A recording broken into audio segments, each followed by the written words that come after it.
¿Qué tal, mis queridos amigos? Me da mucho gusto saludarlos nuevamente aquí en tu sección de tecnología.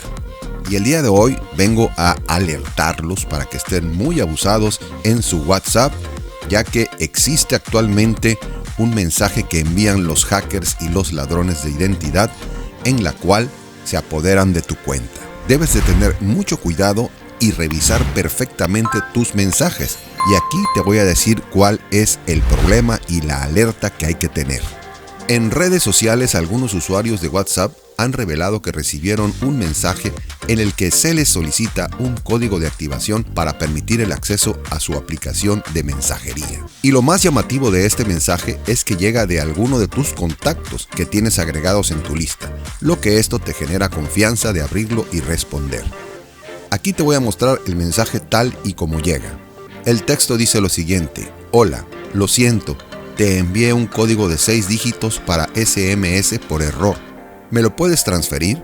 Es importante. Y muchas personas caen porque ven que viene de alguno de sus contactos. Entonces, aquí como te lo pongo en pantalla, cuando recibas este mensaje, si es que lo recibes, no debes de contestarlo. Por lo contrario, hay que eliminarlo. Cuando este mensaje llega a tu cuenta en cuestión de segundos, es justo ahí cuando debes evitar responder, ya que al enviarlo darás acceso a tu cuenta de WhatsApp. Es importante que sepas que WhatsApp solo envía mensajes por medio de ventanas emergentes dentro de la misma aplicación y recientemente dentro de los estados, pero jamás te pide un número de activación. Debes de tomarlo muy en cuenta.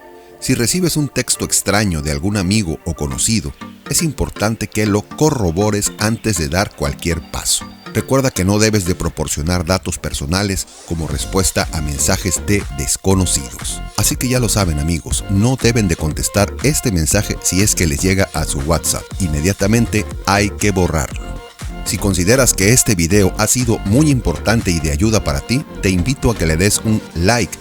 Si es la primera vez que entras a mi canal, te invito a que te suscribas y actives la campana para estar recibiendo las notificaciones por parte de YouTube de todos los videos que seguimos subiendo y seguimos hablando de tecnología.